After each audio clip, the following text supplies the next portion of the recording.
Hello, and once again, welcome to the Cheese Room podcast. It feels like it's been an eternity. It's the caller. I'm back in the man cave.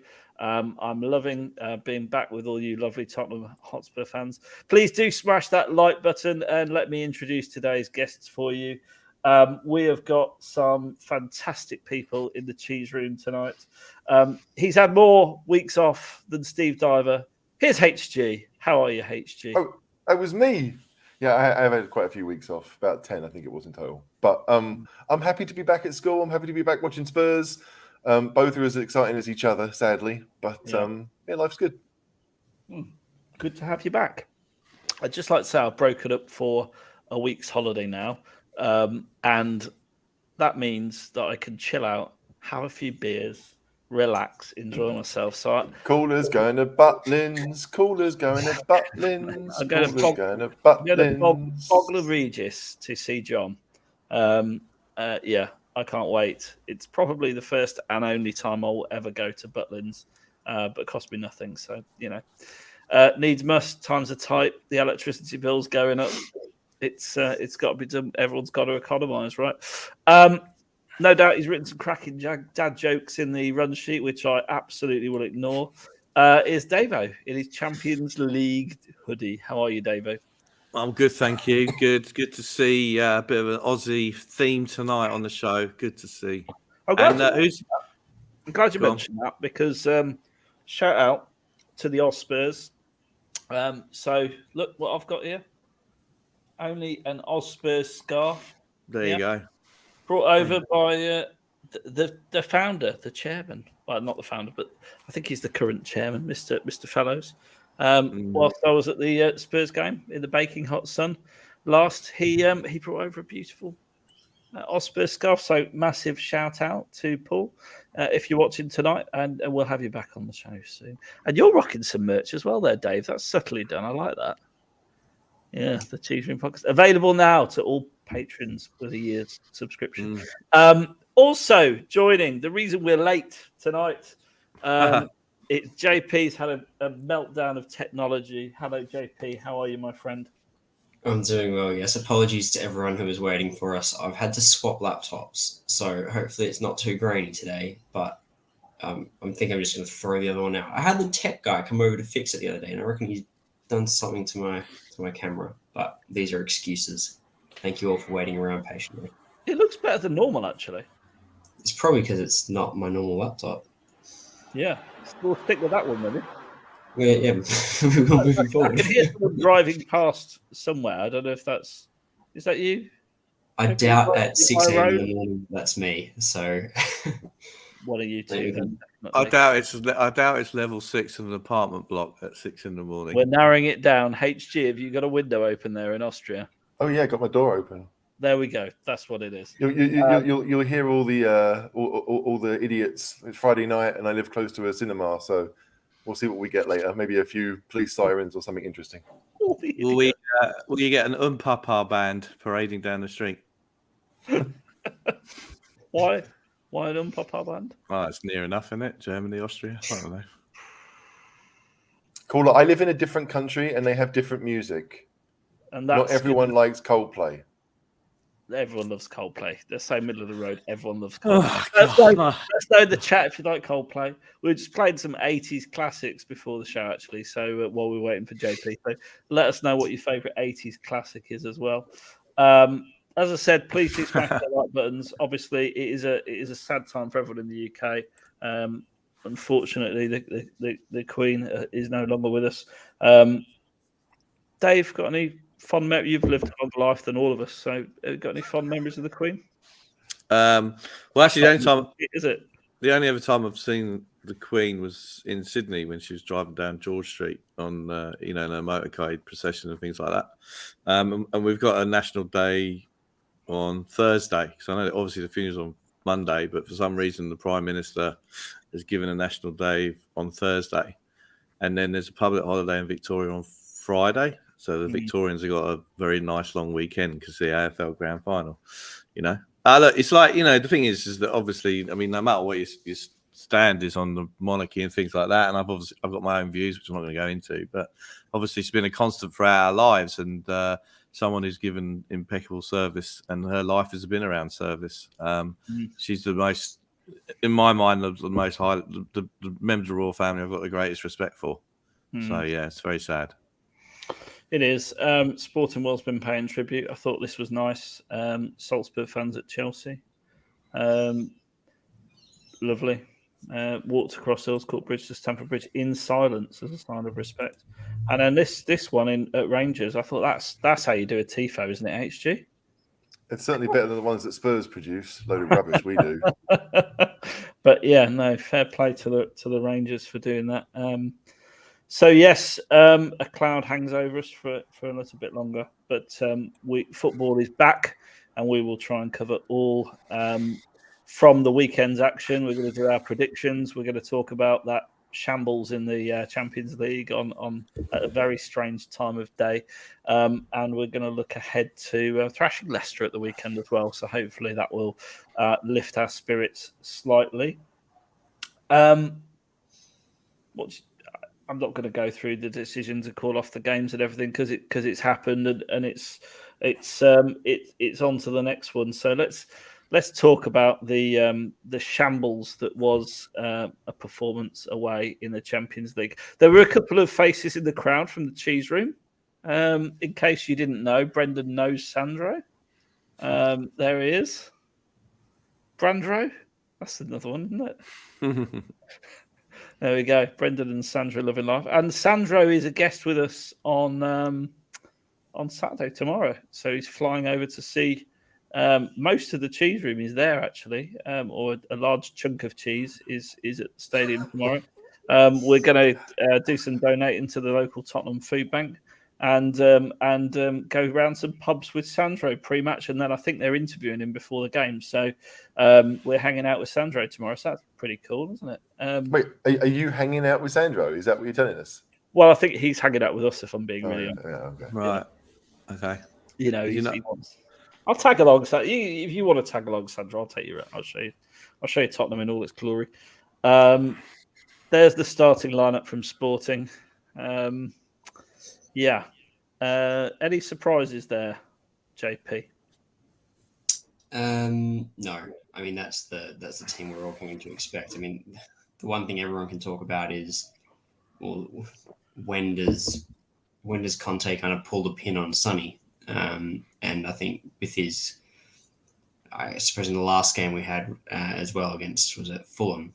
Mm-hmm. When Kulusevski came on, it was very clear that like he's where the creativity comes from in that final third. Kane and Son. I mean, Kane's not getting any space to do anything, and Son's just off it. So I was a little bit surprised Kulusevski didn't start, but I think that's what we can come to expect as a kind of baseline for the next few weeks. How sad are you to see the continual selection of Son and Royal HG?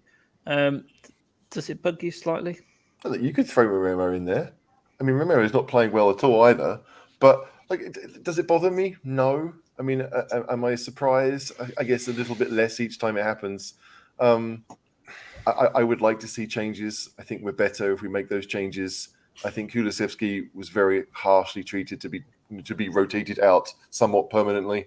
But that seems to be the team that Conte likes. And since the weekend game was postponed, I think it was always going to be that he was going to play his best 11 in that game. And I think that's probably what he thinks is his best 11 right now. Mm-hmm. I'm sure that lots of people watching, and certainly myself, think that you could make a few changes to maybe change things up a little bit and do something different. But I don't think he's going to change it too much from that. I think certainly 9 or 10 of those players are going to play most games right now. Conte made it clear in his press conference. So it's a bit awkward because we're not playing well, but it does seem to me that that's kind of where we're going. And Dave, I mean, it's slightly frustrating, isn't it? The only change was no Longley. Obviously, Davis coming in for him. Do you think that was a wise move? I do like some of the commentary. I think on the pod that people are saying that Longley's looks very assured so far. I think he's had 2 games. One was against Fulham, which he got done on the cross for that Mitrovic missed header in the first half, and he played against Marseille and he didn't have much threat. I think with Longley, on the face of it so far, I think he's better at ball distribution than Davis. I would have thought if you're going to play Longley, you'd play him in Europe more than in the Premier League, because I think he's going to get done in the Premier League at some point or another. So I was surprised that he didn't play and Davis did play. I'd play Longley in Europe if anywhere. And then if we're going to talk about, are we going to talk about Son's performance now, or just the fact that he got picked? Go for it. I've got a slide for you. You know, huh? I've got some slides if you want to talk. Yeah, if we're going to talk, we'll talk Sonny. We'll talk about the others in a minute as well. I think Sonny, we all love Sonny. I've got a special little affinity for him because it's the first game I took the boys to. He scored against Crystal Palace 7 years ago. This time 7 years ago. But he is bang off form at the moment. And I think that honestly was one of the worst performances I've seen from him in a Spurs shirt. He even got done at the edge of our own penalty area, and I think it was the first half. Everyone's getting done. You've turned into Danny Dyer tonight. Longley got done. Son got done. I'm going to go and see the firm up the road in North Sydney later, and we're going to get tooled up and see what happens. Know what I mean? I just thought he had a dreadful game. He looks, we've all talked about there's times where his form's dipped and this, that, and the other. How many games so far we played this season? How many games are we up to now? 8 games, right? I think the first half against West Ham, he played well and he looked lively. I think Fulham, he looked quite lively. Other than that, he's not been at it. And it's like Conte's kind of gearing himself up for the moment that he's going to drop him. And it should be this weekend. But he might blouse it and go in and wait for it to go into the international break and do it afterwards. So that's him. Do you want to talk about the other players now, or are we going to go and talk about the game? No, I was just going to throw this at you. Yeah. So this is attacking involvements in the Premier League. Some stats. There was an article in the Athletic. I don't know if you read it, JP or HG, about Son and why we shouldn't be worried about it. Did you read it? I saw it, but I didn't read it. Yeah. It's a stat we use to do almost anything. I understand that he's always been streaky for Spurs. We know that. He obviously was very streaky for most of last season in the fact that he got a lot of goals, which is great. But I said on the last show, and I still stand by it, that we play better when we play against 4 at the back. And we talk about the games that Son's played quite well in. I think they're the only 2 games that the opponents have had 4 at the back. Almost every team we've played has played 3 centre halves, which we struggle against. And I don't think it helps that our right side, because of Royal and because of Kulusevski not playing as much, we're not as much of a threat in that side. So if you're defending against Tottenham, you don't have to worry about that side of the pitch, really. We worry about Perisic and Son. They might hurt you. But Royal and Richarlison cutting on his weaker foot, I don't see it as much. So I just feel like we're very unbalanced. We want Son to do well. Everyone wants Son to get better. But when you're playing against teams that are going to make that difficult, and we don't have a plan B, we don't have any way around it, I don't think there's any surprise that Son continues to struggle. If I've heard rumours that Leicester will play 4 at the back tomorrow, which seems a bit unlike them, I don't know. But if they do, I wouldn't be surprised if Son plays well tomorrow. But I don't really think it's a form thing. I just think he's struggling to the fact that he's surrounded by defenders most of the time. I think as well, I was just going to say, JP, before you interject, Son's showing that he's still creating chances and shooting a lot. So he'll come good, won't he? What's your view on Son? Yeah, where is the car going past? Whose house is that? It's like a lorry just drove past.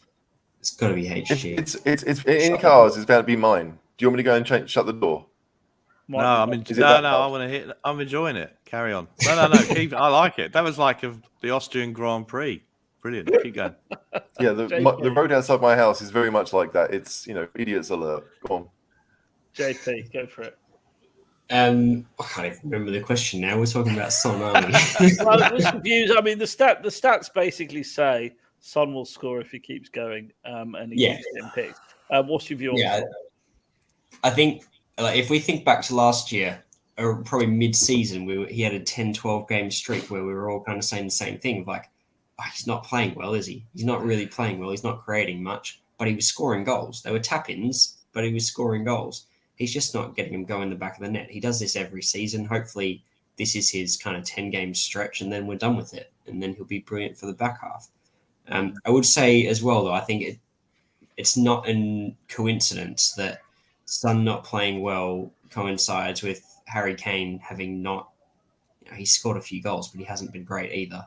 And as HG was saying, like, there's no threat of delivery from our right-hand side. So teams have just kind of worked out if you just load our left and then put 2 men on Harry so he can't turn, you stop the delivery.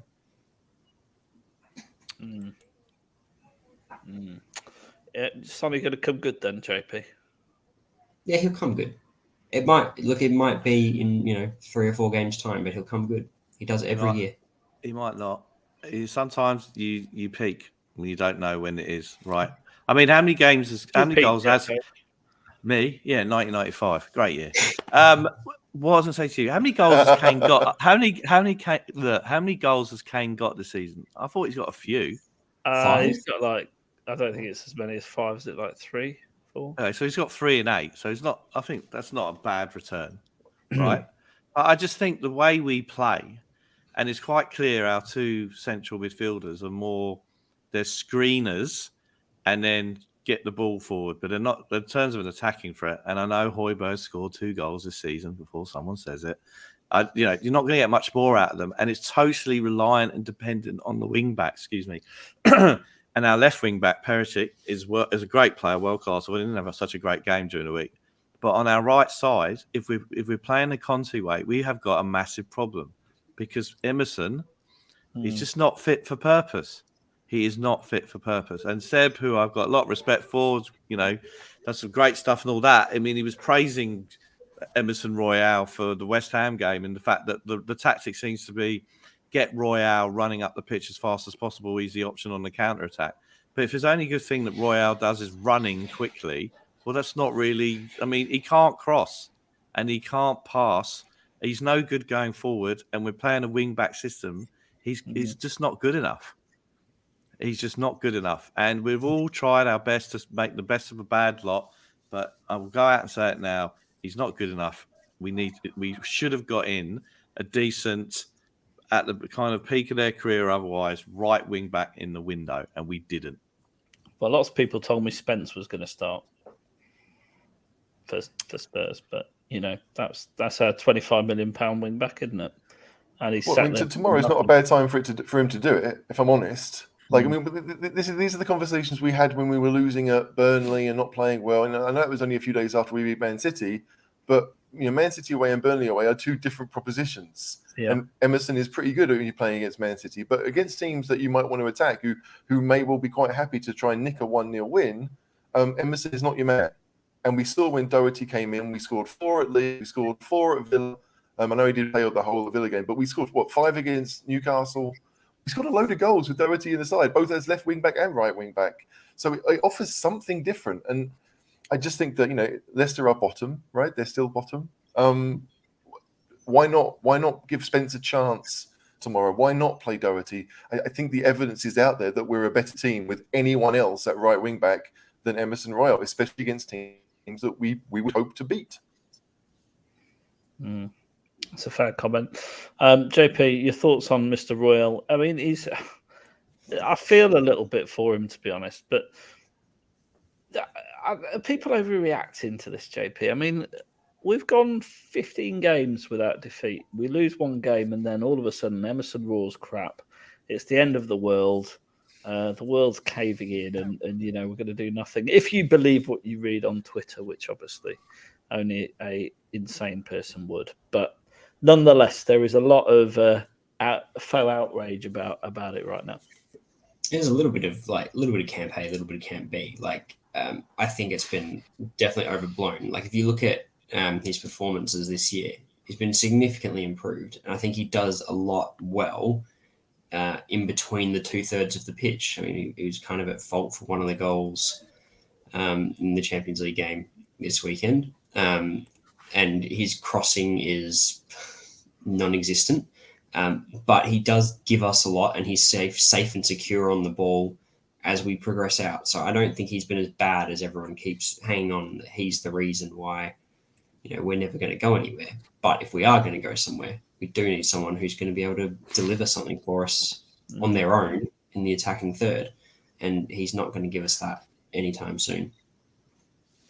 I probably agree with you. We'll go back to the sporting game.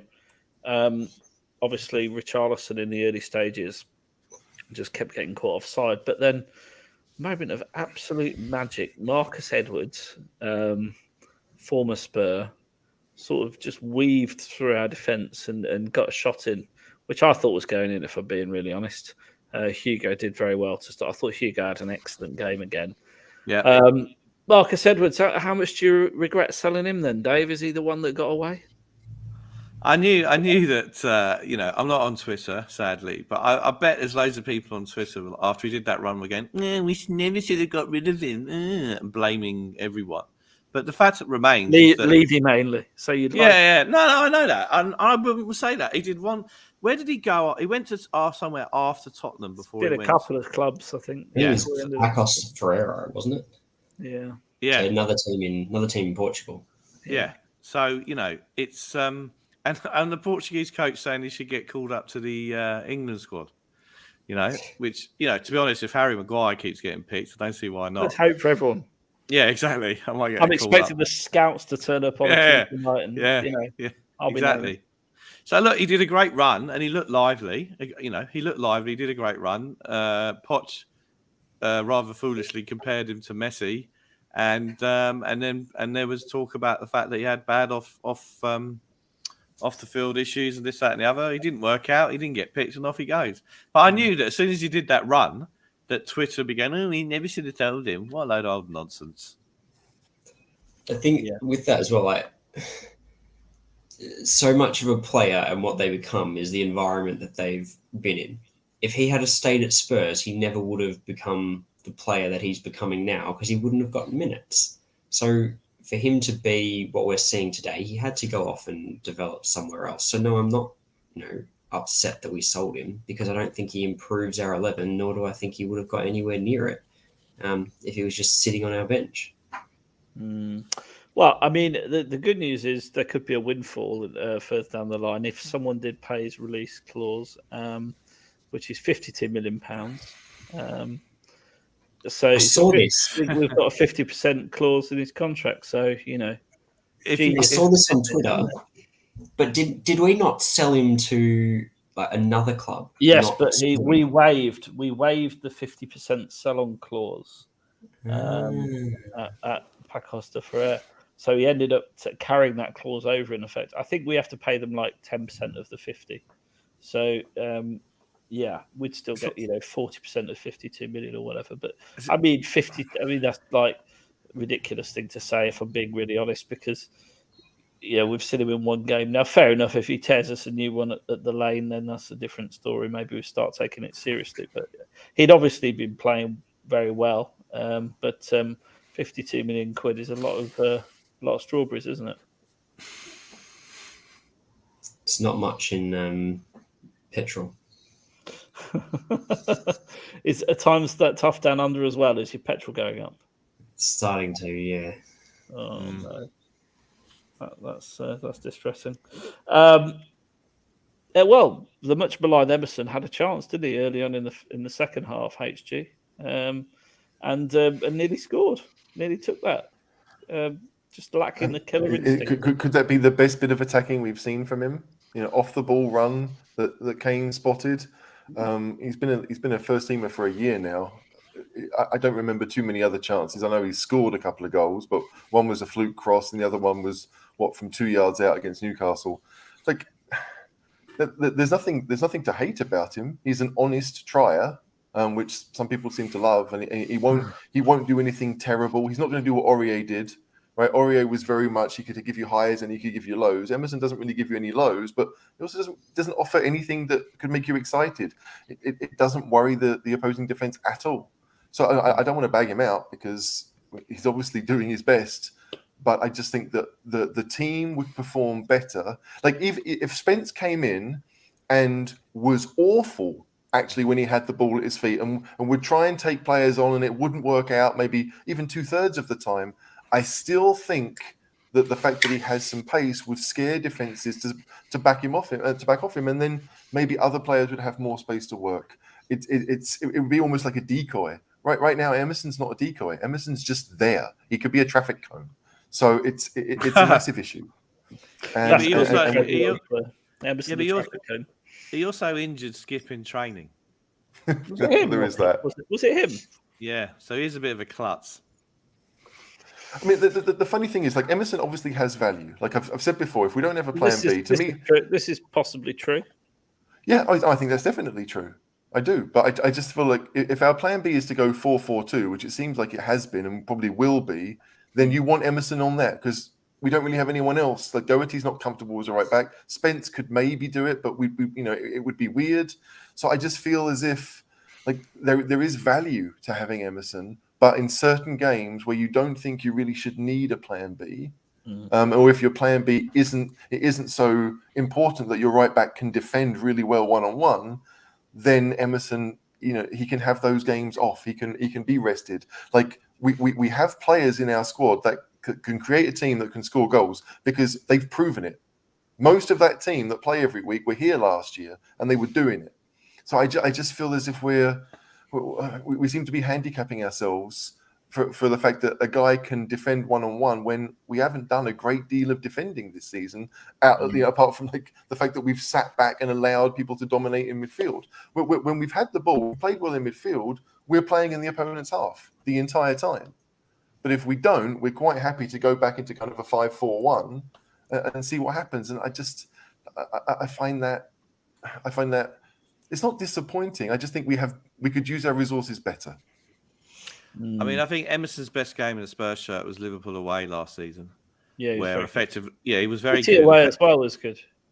Sorry, City away was good as well, wasn't it? Yeah, I mean, he did that kind of Hoddle-esque ball for our goal at Liverpool, right? I don't think he meant, but in the first half on Thursday morning, he did put a Lennon-esque low crossing in the first half, and I had to ring emergency and get resuscitated to give him my shot. He's a nice guy. He's good mates with everyone. He's just not good enough, and that really is it. The system requires. The system requires what we want, is he? But this is the thing that everyone's trolls out. We bought him to play in a flat back four, not a flat back four, and fullbacks need to get forward. In a modern game, fullbacks are part of the attacking threat now. Whether you're playing a back five or a back four. And he doesn't do it. When you're playing a back five, a three at the back, yeah. Well, three at the back is plainly obvious. But even when you're playing four at the back, you've got to be good going forward, and he's just not good going forward, right? We've never adequately replaced Walker. It's like a long line of right backs that we haven't replaced him. The speedy right back he gets forward. Trippier's strength was doing accurate crosses. It's easy to replace a Walker, though, is it? Walker's like kind of a one-off, really. There's not many players like him around. I don't think it's an easy throwaway comment to say we've not replaced Kyle Walker. No, we haven't. But most clubs don't replace someone of that quality at right wing back. Okay, but we sold him for what, 45-50 million quid. We all went round going, what a great price we got for him, and then we bought Serge Aurier for half the price, and turned out he was shit. And it was to the detriment of the playing squad. So I don't agree, but maybe Aurier was the best we could get at the time. Well, I just wouldn't have sold Walker.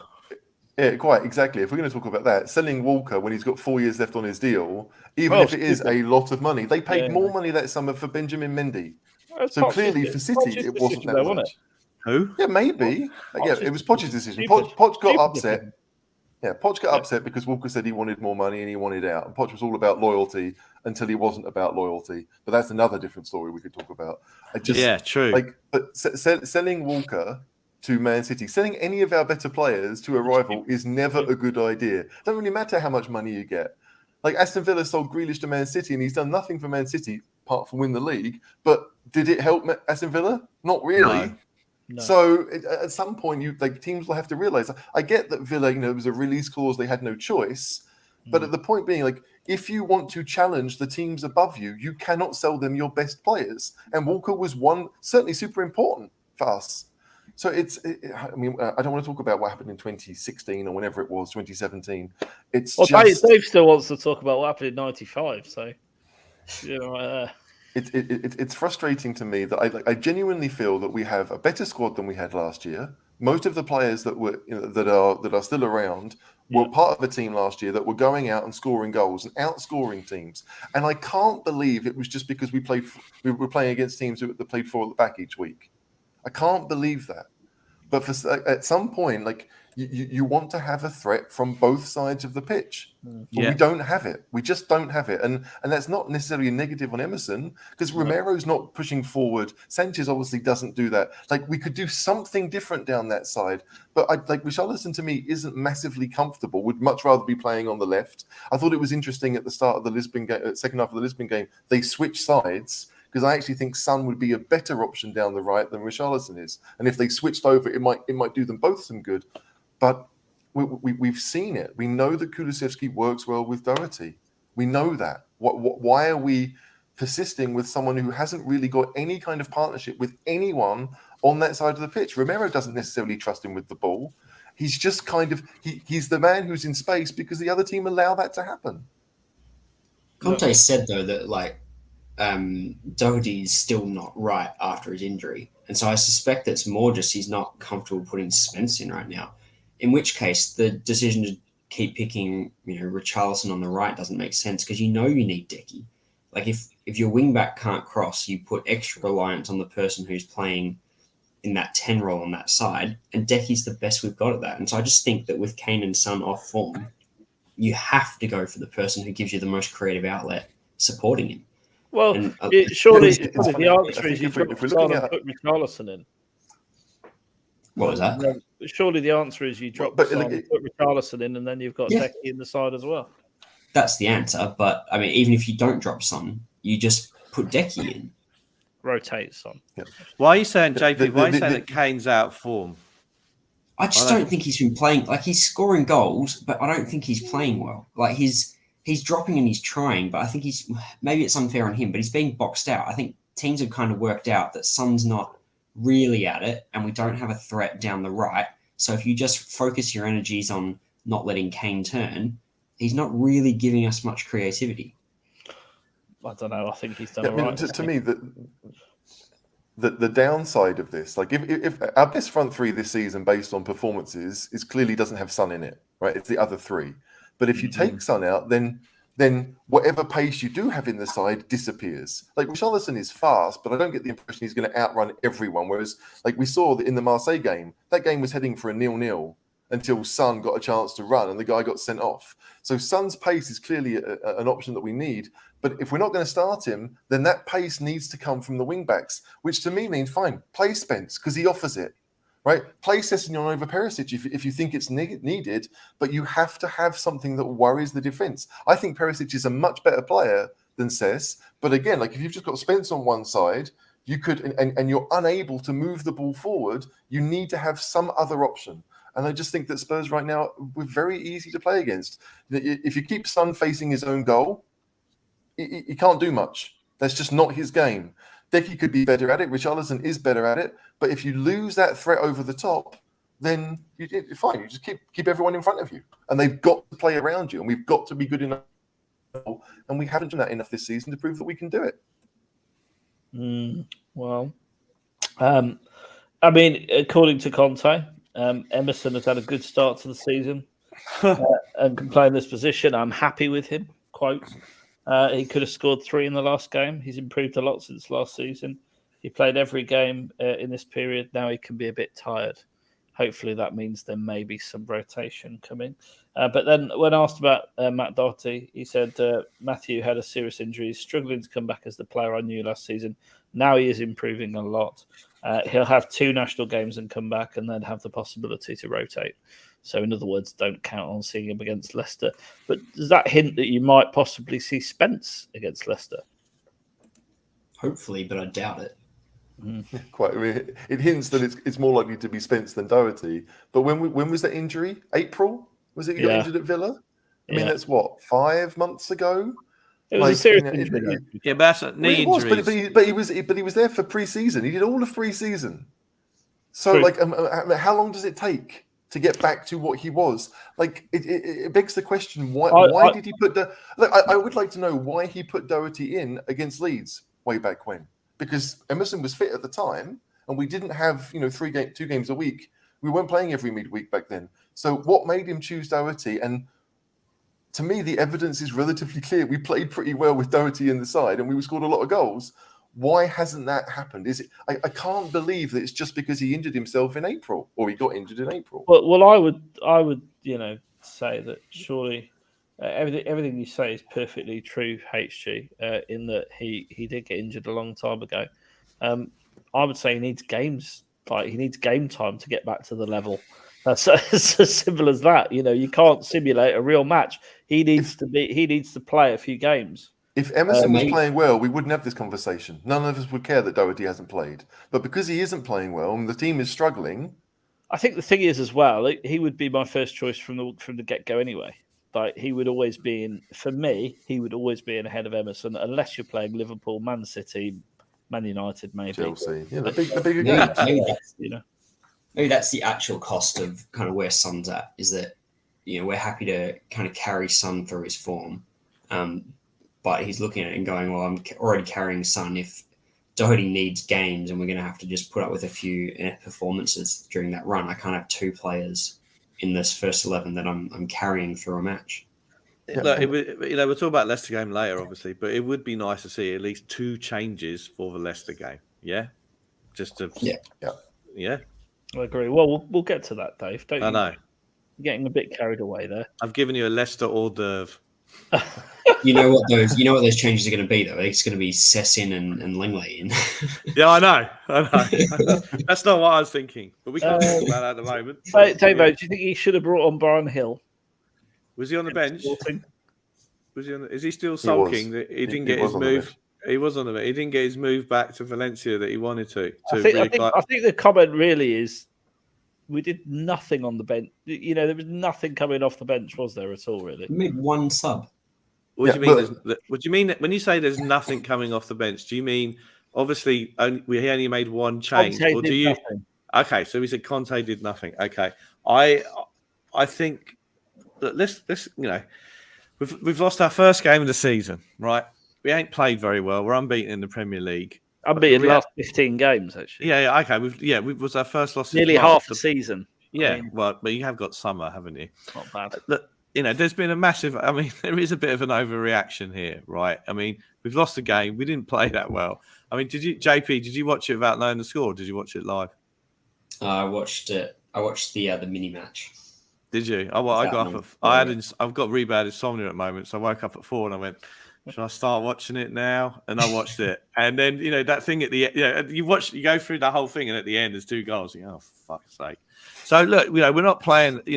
On the one hand, I'm not that bothered if we play shit, boring football and end up 2nd or 1st in the Premier League because we haven't won a trophy in years, right? Conte is the man who plays pragmatic football. Levy said he'd put the DNA back in the club, and he's got Conte in. And in Levy's mind, Conte's got one of the best coaches in the world, which he has, but he plays pragmatic football, and that's what we've got. So at the end of the day, in terms of the squad, we need 2 players for each position. In terms of our 6 up top, you've obviously got 4 players who you think, that's all sorted. But then you got Mora, and then you got Hill. And I think Hill was obviously going to Valencia, as he moaned about it on Instagram or whatever. And they thought they had someone else lined up. So I think we need more options off the bench in this particularly weird season than 4 good players up top, and you got Mora and Hill. That's the issue. We should have got someone else in. I wouldn't mind a lumbering 20 million Austrian 6 or 7. Or use Hill, because actually you don't really know what he's capable of until you play him, do you? To be fair, he's played in a league against stronger teams than Sporting. With all due respect to Sporting. I mean, I'm pretty certain that Hill has only played like 80 minutes in the Premier League. I know, in the half a year he was with us last year, 80 minutes over 10 sub appearances, something like that. Like I've seen, if our plan B is 4-4-2, suddenly Brian and Lucas look like decent options because they could give you that wide play down either side. So I understand that for the system that Conte wants to play, Brian doesn't really fit it. I think that's clear, and I think that's why we were quite happy to let him go, and he was quite happy to go and play some football. But you need to have options, as Dave said. We have to have 6 players that can play those roles, because if one of Son, Kane, and Richarlison gets injured, we are down to having no one on the bench. As it is, we've had 1, maybe 2 attacking players on most of the benches. That's a massive problem. It is a massive problem. Like, is there no one in the academy that can come up? Is our only academy prospect right now Harvey White, who's going to be on the bench for Champions League games, but nothing else the whole season long? It's a sad state of affairs a little bit. Like, I understand why players like Parrott and Scarlett went on loan, because it's best for them and probably best for the club.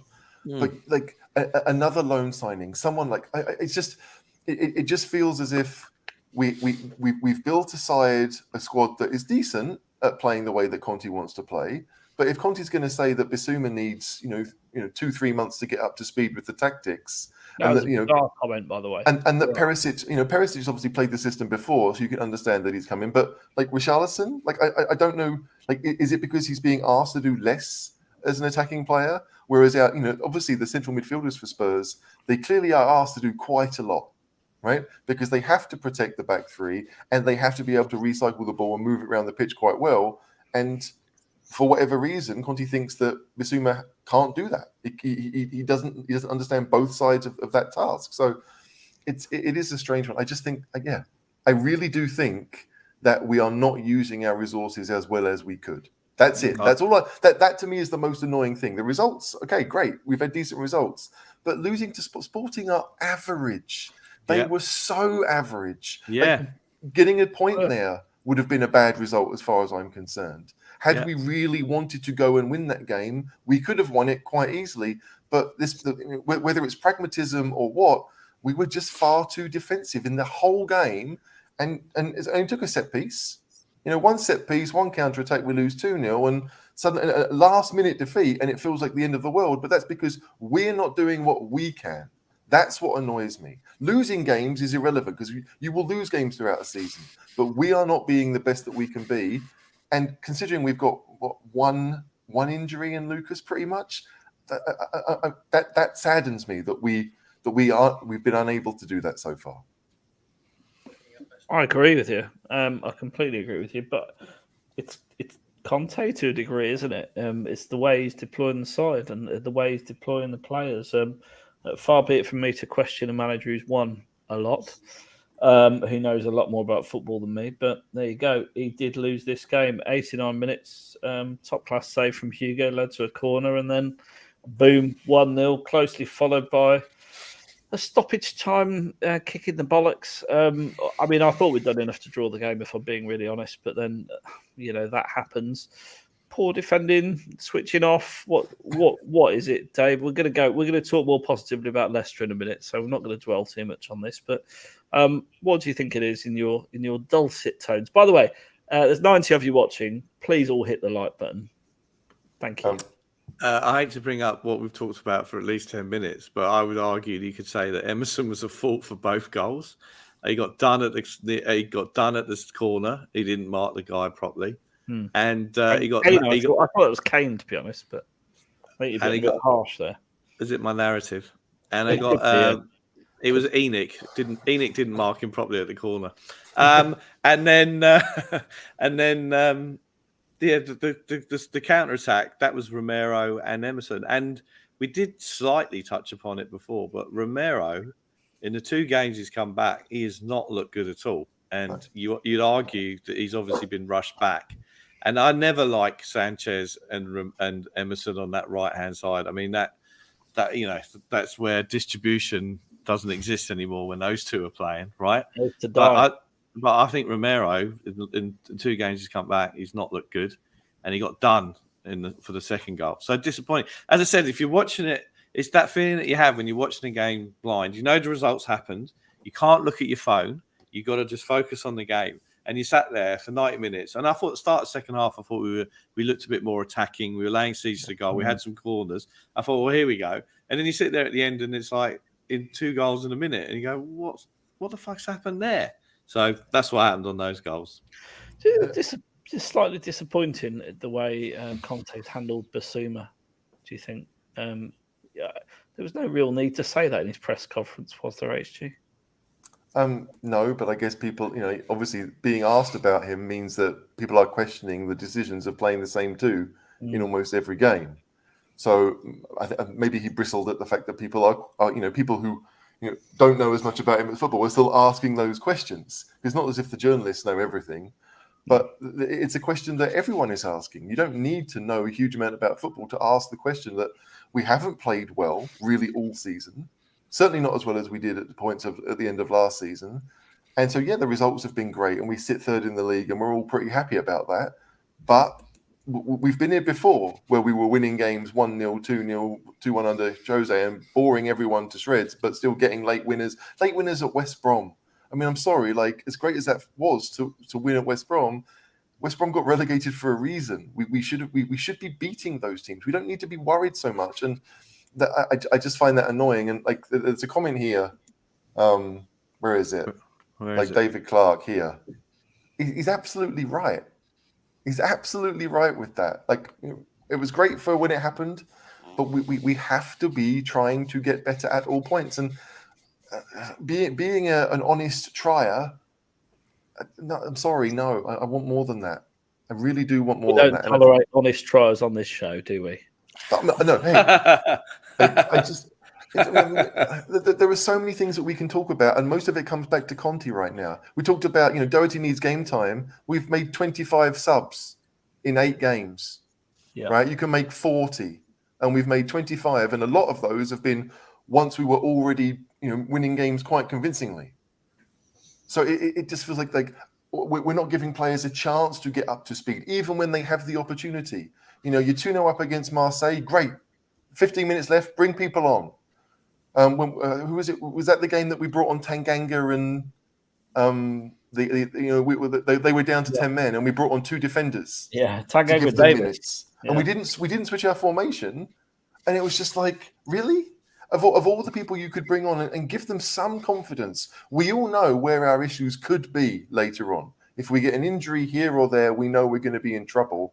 And to give those players the opportunity, to me, it needs to happen as much as possible. You can't tell me, at least, that Bissouma is 30% worse than Bentancur. I don't believe it. Even if he doesn't know the system as well, I don't believe that. And so, when you're looking for fresh legs, just anything different, we're playing Forest away, and we're 1-0 up, and for an hour we're kind of just defending. I'm sorry, we're asking so much of our central midfielders that really they're the ones that need switching, maybe more than the wing backs, certainly more than flipping Romero and Davies and Longley coming in for each Ollie other. Skip coming back to fitness should help it a little bit, shouldn't it? I mean, he's a reliable. If he gets the chance to play, but we've seen nothing to think that he will. Yeah. So it's strange. That's the one that concerns me more, is that Ollie Skip knows the system. Conte was raving about how good he was last year. And he clearly needs game time is his only problem right now, is he just needs to get his fitness back. So, why have we not seen a second from him yet? Well, exactly, because even an unfit player is good for 60 minutes, generally speaking. If they're not quite a match sharpness, you've got 4 people that can rotate those positions pretty well, I would say. And when you're making those subs, you're only asking for 10, 15 minutes from them anyway. Yeah. So there's a massive reluctance to take Højbjerg off, and there seems to be the same thing with Bentancur now as well. But we'll see. We'll see how we line up tomorrow. It was a shame, obviously, that we lost, but it's just one of those. It's just one of those. I fully expect us to bounce back. We're going to qualify from the group, Dave. I said that we'll win a trophy this season. It'll be the Europa. So no, then. That's a little joke. Your Come vision on. of positivity. It was positive. I just said for a laugh, we'll win a trophy, Europa. We should do, shouldn't we? I mean, look, obviously, Champions League games, you've got winning games at home and draw away. We didn't do that. So, I think it's a bit of a kick up the arse for the team as well, because I think they probably thought it was an easy group and then they'd coast through it. So, yeah, I mean, it's not a disaster. We played 2-1-1, lost one. I never see it. I never want to see us lose a game, obviously. No, of course not. But who does? Well, if you let me finish. But it's not a bad game to lose. I think it could serve to give him a massive kick up the arse. And, we can absolutely still qualify from the HG. If we go to Frankfurt in, 2.5 weeks and we win the next game, we'll forget all about Sporting, right? But to me, the Sporting away game was the easiest of the three. And the only way that Marseille game will be easy is if there's nothing riding on it. And to me, the only way there's nothing riding on it is if Marseille lose their next 2 games. And then they're out of contention. But I could easily see Marseille beating Sporting because Sporting are no great shakes. They're all very equal, actually. I think. Well, yeah, but I can understand the other 3 being equal, but we shouldn't be. No, now I've seen. I mean, I watched the Frankfurt Sporting game, then I watched obviously the Spurs Sporting game, and I've seen Spurs Marseille. I've seen every team over 90 minutes now, and none of them have made me think, "Oh, this is the best they can do," and it's just average. It's very, very average. And getting a point would have been a decent result, which is what we seem to be basing the season on, is the results. And I think if I'm Conte, I look at the results and think I've lost 1 game in 8. That's pretty good going. Why are people questioning me? 15. Why are people wondering where Bissouma is? Right? 1 game in 15. No, but I'm talking about this season. No one cares about last season. Right? Last season is done. It's over. Right, we've got new players and we've got a new squad. It's over. The fact, Arsenal are completely different now to what they were at the end of last season when we beat them 3-0. So, you can't talk about last season anymore. If you are, you're just looking for stats that make you look better. The performances have been bad. They really have been, and we just need that something needs to change. I really think if we want to get better, if we play the same team, performances haven't been bad. They haven't been cavalier. No, they have been bad. The performances have been. We've defended well in numbers. I'm sorry, but that's the game you're playing. What are we, Stoke? West Brom? Antonio Pulis? Yeah, but the point is that's how he's setting up, isn't it? I get what you're saying. It's dull as dishwater. I get what you're saying. I completely understand that. And I completely understand it's not what the fans want to see. It's not what I want to see. But they're executing a game plan quite clearly. They're not conceding many chances. I don't think the game plan is to play defensive football because when we get the opportunity, we attack and we play in the opponent's half. I don't think we're doing what Leicester did when they won the league and said, right, you can have the ball and we will transition you and we will beat you that way. I think Conte would much prefer to play in the opponent's half. The problem is that we can't get the ball in midfield. We can't move the ball up the pitch. So other teams are quite happy to play in our half. Why wouldn't you? Everyone wants to play in the opponent's half. You don't want to play in your own. I just defensive. We realize we can't move the ball. So, we're good. We're set up well that we've got a back 5 and our attacking midfielders can come in and you make that 5-4 Kane formation, which it's just awful. We don't need to be like that. If I felt that the 11 we're playing was the best 11 we could really do, and to be fair, when Mourinho was in charge, there were times when I felt that being as defensive we were was pretty much all we could do because the defenders weren't great. We didn't have Romero. We didn't have the central midfielders that we now do. Sissoko and Winks were there. I could understand Mourinho saying, this is the best way I have to win a game, as much as it was dull to watch. What I can't understand is that the way we're playing now is the best way to win a game. There are some games that it makes sense, but not all of them. No, I agree. JP, you've been very quiet. Mainly because HG's been talking. Sorry. Lots, so. And it's hard to disagree with anything he says. I think, I agree. What frustrates me is we seem wedded to this 3-4-3 system, which in games where we're just being dominated in midfield and we can't get a foot on the ball until we defend. Because you've got a 2. Because you've got a 2 midfield, it's right? because you got 2. Like Forest we were trying to clear the ball out and they had an extra 2 players just there to sweep it up every time and pin us back. And I think we've been over this last year. Sorry, HG. We've been over this a million times, but I think the team is really well set up and structured for a 3-5-2, but we want to play Son and Kulusevski and Kane up in a 3. And Richarlison. So I think if we were playing a 3-5-2, I think that we wouldn't have any issues bringing Bissouma in immediately because that's a role he knows how to play. It's a system he's played before. And I think we'd be better for it. But, we're decided this is the system we're going to play come hell or high water, and we're not shifting from it. But maybe we'll try a 4-4-2 every now and again, which doesn't really solve those issues either. I was definitely okay with the 3-5-2 when Dombele and Lo Celso were around, because they are more attacking midfielders. They can play in it. But if I'm playing 3 central midfielders and it's Bissouma, Bentancur, and Højbjerg, I don't see that being any more creative than we've got now. It's just it's an extra defensive midfielder. Well, it doesn't have to be Bissouma. Like, I think that Kulusevski could come back and play in a 3 there. Like, there's options in the squad to do it. It's not about who we put on the pitch. It's about where we put them and the options we give ourselves to get out of tough situations. And we need someone else who can help stand a little bit further forward and be that outpass that's not, let's just hoof it up to someone and see if they've got enough speed or ability to beat 3 players. Like, I mean, we've seen the way that Chelsea played against us when they dominated against us. Like, we could do that. Right? We could have that 3-4-2-1, but then you could say to Kane, right, I don't want you being the focal point. I want you to be who's going to be in midfield and help with the passing. And you can ask Kulusevski to come from the other side and do the same thing. And then you just decide if you want Son or Richarlison as your focal point. I would pick Richarlison for that reason, okay? Because I think that just the fact that he's willing to make those runs, or the runs that Kane used to make, Richarlison will make those runs now. We could do it. You're right. Like, we've got players to do something different, but for whatever reason, it's very much like, it's all automated, right? You know that the wide centre backs are going to play the ball forward, looking for a wide attacker, and they're going to lay it off to either Højbjerg or Bentancur, who's looking for a runner from a wing back, or it's going to go sideways to the wing back, who's then going to flick it round the corner.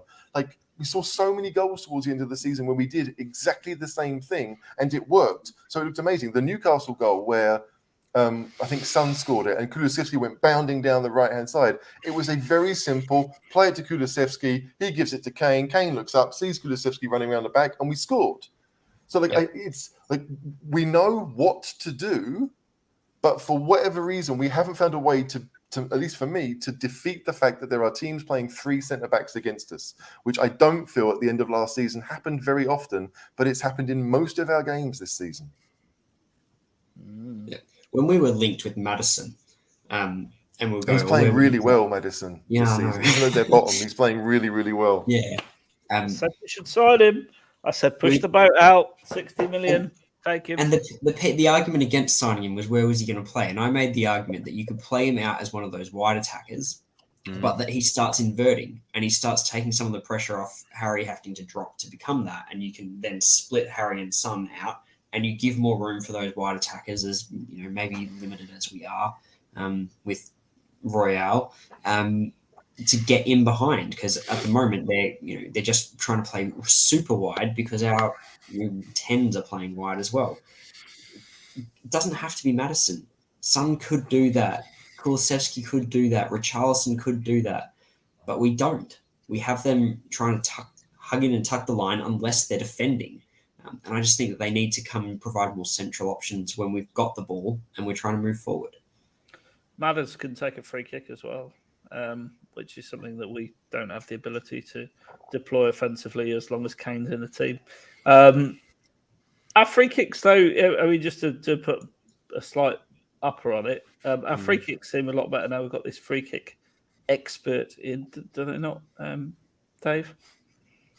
I do love it when we get an addition to the backroom staff, and everyone straight away goes, it's all down to him every time. I love it every time.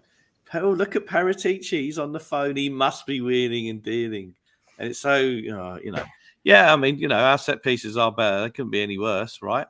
So he's done a good job so far. I mean, we conceded from a set piece Tuesday night. Because there's this idea. Hang on, no. I reckon what that was is that that was a set piece move that he was practicing with us. And isn't he an offense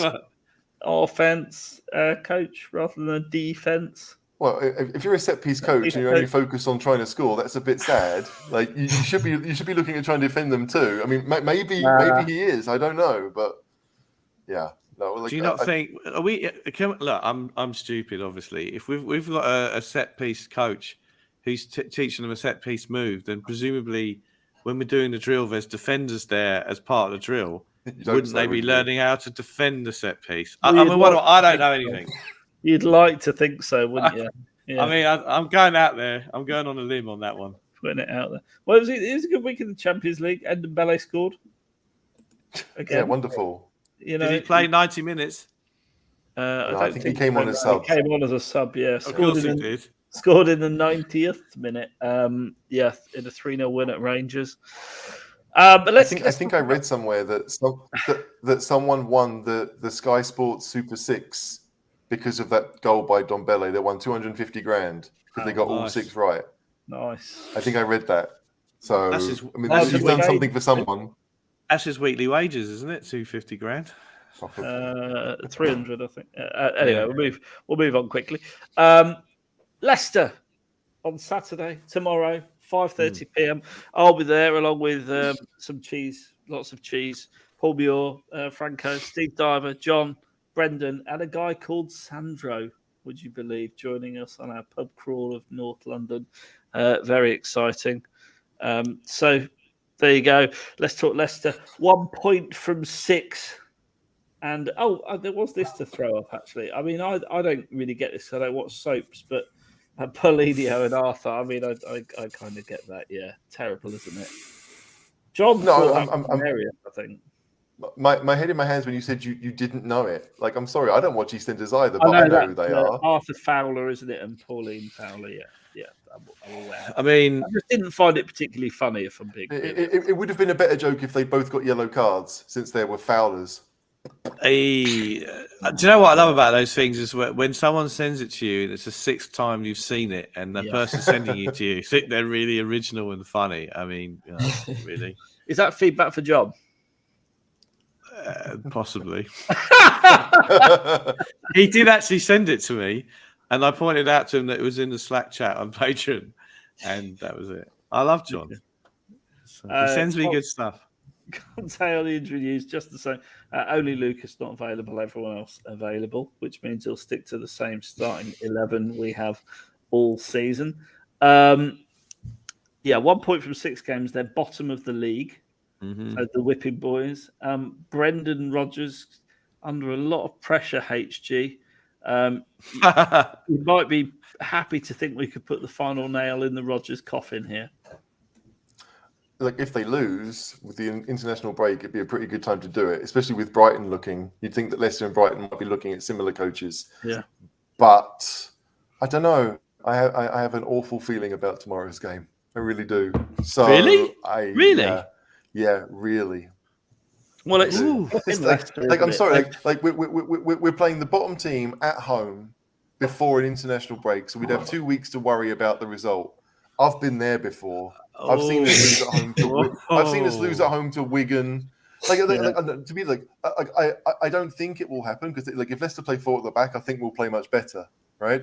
However, it's different to the Fulham game. The Fulham game, I was relatively confident that we'd come out and victorious, but the Leicester one, I don't want to be spending the next 2 weeks worrying about the next game, which we all know what that should be. And I just think I've seen this too many times. They're like, we go to Arsenal, they're top of the league because they've probably beaten Brentford. We're 5 points behind, whatever it would be. They could go 8 points clear after 8 games. There are too many lines there that make me nervous about this one. So it's Leicester are better than their position. I do think that. It really depends on who he plays. Got some good players. Some good players. Well, yeah, but if he's playing, what's the guy's name? Ndidi. If he plays Ndidi or Amati at centre back, I think we'll win. But they signed the guy from French football. Johnny Evans is, although 35 now. I mean, limited, he's not young. still good, experienced. Yeah, easy. I feel like I've seen this before. That's all I'm saying. I don't want it to happen. I don't really think it will happen, but I think it's got more chance than the Fulham game. Well, interesting. Well, you've painted a bleak old picture. I feel miserable. I really do. I'm going to this game. Can you just pick it up a little bit? I mean, if it gets to the point where I'm saying you're painting a bleak picture, well, that's bleak. I genuinely think. I think this is a very good point. Paul makes a very good point. They have an awful goalkeeper. He is woeful. So yeah, if we manage into the other side's half for a change, we might score.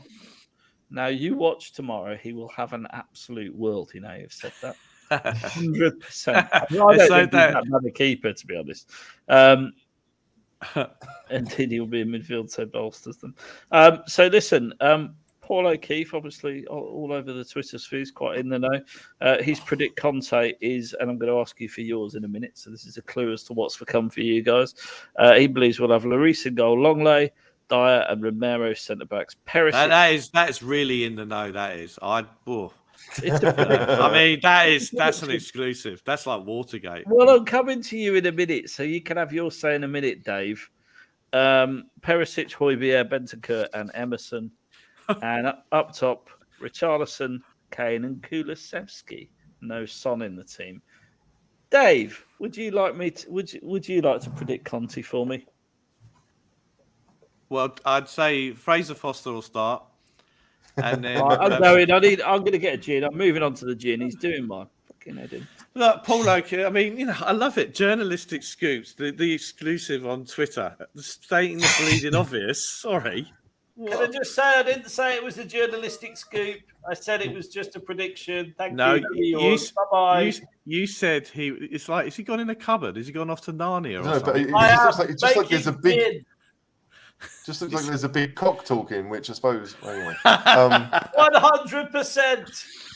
It's like grandpa in my pocket. And he's not a journalist. Anyway, as John is pointing out here. This is like a West End show. He's gone left of centre off stage and he's heckling the audience. He hasn't. It's not behind you. He's getting himself ready for Butlins, isn't he? Anyway, well, I mean, like, you know what I mean? Do you know what I'd like to see? Obviously, Lloris in goal, the usual Dyer, Romero, and I play Davis. Right wing back, anyone but Emerson. Anyone. Left wing back, he'll play Cess. I'd like to see Skip or Basuma start and rest one of Bentancur or Højbjerg, and we all know that's not going to happen. And then up top, I'd start. Kulusevski's got to start because I fell asleep last night. I'd had a couple of drinks and woke up at 3:15 a.m. 15 minutes before the fantasy football deadline. I forgot to make my changes, so I put Kulusevski in. So he's starting. Kulusevski, Kane, and Son. I think he'll put Richarlison on the bench. Are we doing what we think Conte is going to do, or what we want to see? You pick right. Do whatever you want, JP. Do whatever you want. Come on, go mad. All right, we'll go Lloris in goals. Okay, that's a bit Paul O'Keefe to start with. Yeah. I think we'll do Longley, Dyer, and Tanganga. Ooh. And then I would like to see Doherty, and then we'll get Højbjerg and Bentancur, and then Cess, and then I think we'll go Dekis, Kane, and Son. So just to be clear, on the right-hand side of the defence, you got Tanganga, and who was the other one? You got Spence, did you say? Doherty. You got Tanganga and Doherty on that right-hand side. Yeah. I think Romero's still injured, and I think that we don't risk making that worse before he's got a week off. Go to Argentina and then get injured for Argentina. I didn't even think about Argentina. To be fair, like the Brazilian friendlies are in France, so maybe the Argentinian ones are in Europe as well, and he's not having to fly so far. Who knows? The flight's not the issue; it's what he does in the damn game. It's harsh feedback for you there, JP. Tanganga's literally our sixth choice defender. So Tanganga is marginally better at passing the ball than Sanchez. It's marginal, but he's marginally better. That is. Yeah. Now, come on, HG. You've been inspired by two great footballing experts from Australia and the man in the know, Paul O'Keefe. It's over to the broadcaster of the year, HG. What's your team? What's your team? Off you go. The cheese room broadcaster of the year. We don't want to, have to narrow it down to exactly what it is. What I would like to see Lloris in goal, obviously. Romero, Dyer. If Davies is fit, I'd probably go Davies. I want to see Spence. I think tomorrow is a really good chance to do it. I'd be quite happy to keep the same two in midfield. I really would. I don't see a reason to massively to change that one. Left wing back. I can see why Sessegnon will get picked, but I think Perisic is a better player, so I'd go Perisic. I just think he offers more, and that leaves a front three of our best front three. Richarlison's on the bench. I think Son needs to play. Like if Leicester play a back four, I want Son playing because I really think that's a massive part of it. So I think John told me earlier that Leicester have played their last 4 games with a back four. The last time they played a back three, they got beat at Arsenal. So I would go with Kulusevski, Kane, and Son. Richarlison on the bench, and so really just what Spence and Kulusevski as changes. Oh, and no, I picked Davies, didn't I? I think Davies over Longley. I don't really care who plays that one. I really don't. But I just like weirdly, like I feel like Leicester's side is almost more important to me than Spurs' because there are some Leicester players that play a lot that I don't rate, and there are some that don't play that much who I don't want them to play. Like I don't want Daka to play. I'd be quite happy if Harvey Barnes played. So like some of it is to do with Leicester. You might have touched on this already. But is it possible we see Perisic at right wing back and Sess at left wing back? I hope not. I don't understand this Perisic being two-footed business. Like, I'm sorry. Like, it's simple. He can kick the ball with both feet. Yeah, he can take a corner with the right foot. Not a good one. It wasn't a good corner with his right foot.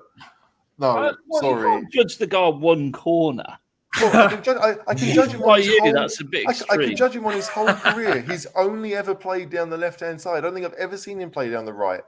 Certainly not as a wing-back. So, to me, I hope not. It's a bit of a slap in the face to the 4 right wing-backs we have if all of the left wing-backs are playing. Yeah, absolutely. Yeah, that's very true. We'll see Doherty down the left and Perisic down the right. Yeah. Oh my god. Honestly, it probably is going to happen at one point this season. I mean, the interesting thing is the Kasper Schmeichel thing. I thought it was a bit odd at the time. Did he not have? Was his contract wasn't up? Shit. No, he was shit. I think he had a year left. He was poor, wasn't he? He had a really rubbish season. Obviously, I know a lot of Leicester fans. Aswood's come on tonight, but he bailed. Standard Leicester fan. What time are you leaving tomorrow? Is this depends? Is Caller just talking about Leicester fans bailing? You've picked the wrong club there.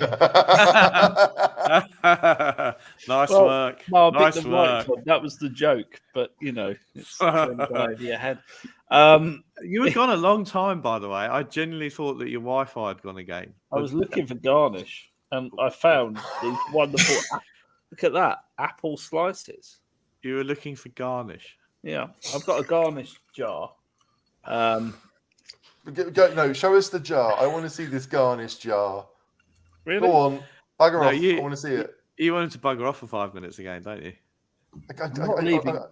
I'm genuinely confused as to what that might be. So I want to see it. It's a jar full of various different garnishes individually wrapped. Yeah, but to me, a garnish is like dill, and I'm pretty certain you're not putting that in gin. So no, there's apple, there's pomegranate seeds, various different things. Why can't you just make a drink with ice and stick a lime in it and be done with it? You've always got 1990. You've got to be so intricate every bloody time. Clearly, ice is not a garnish, DaveO. What are you thinking? Garnish. When he entertains at Chateau Caller and someone comes around and asks for a drink, 20 minutes later they might get it because he's just. I say, what do you want? What would you like? Oh, when I was hunting for snacks, I was a bit peckish, and I found these little bad boys. Look at that. Sour Patch Cola sweets. Are you stealing from your daughter's collection of Christmas sweets again? Are you hosting a sleepover tonight or something? What's going on? Seriously, are you putting on Back to the Future after and 15 of your mates are coming around? It's absolutely not from the supermarket at all. It's from a gin club that I'm a member of. If I am ever at your house, I want a Coke with pomegranate seeds. We're being told off by your mum. I mean, oh, whoops. no, people want to hear about gin. It's fine. You haven't heard my starting 11 anyway. Yeah, go on then, show us. Yeah, go on then. Come on then, Paul O'Keefe. So I'm going to say Lloris in goal. Ooh. At left back, I would play Perisic. At right back, I would play Spence. Oh shit, he's going to right. Longley, Romero, Dyer. Revolutionary. Midfield, Bissouma, and Bentancur, just to bore some piss, really, because everyone's raving about Højbjerg right now. And then I would start Kulusevski with Kane and Richarlison up top. Ooh, that's what I would do. But what happens with all the Korean tourists? They're going to ask for their money back. Well, he'll come on. He'll come on 70 minutes. Right. Okay. Yeah, but only if we're winning. Otherwise, it'll be like the 85th minute. Yeah. Like, I mean, to show how much of a nerd I am, I literally. Do you remember the old school programs where, like, towards the back, they'd have the entire team selection from all the games of the season? They tell you, So I do that. I keep them every game. I write out the 11 and when the subs come in. So I look to see how many subs we'd made.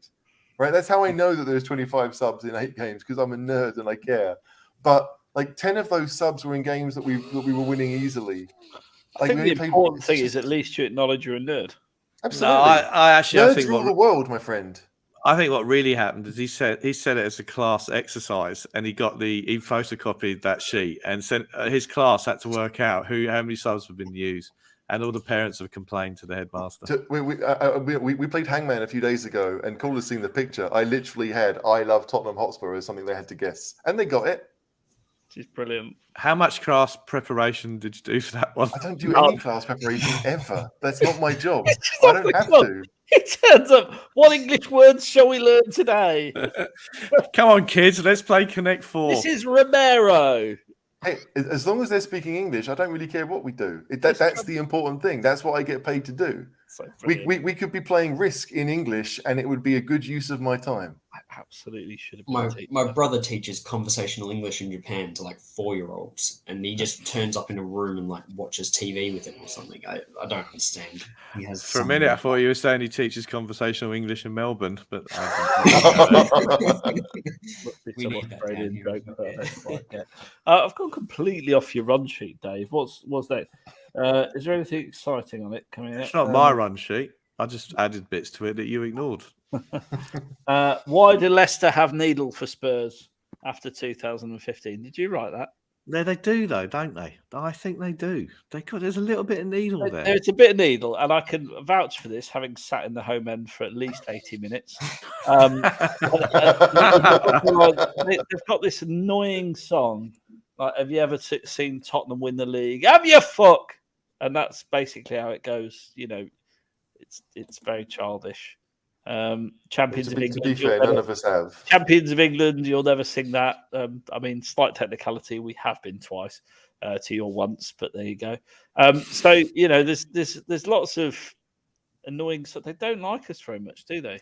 I think a lot of it is to do with the fact that for many years, I mean, certainly in the Premier League, their big rivals of Derby and Forest haven't been in it, so they're looking around. It's like West Ham looking for a fight somewhere. No, Villa's nearer though, isn't it?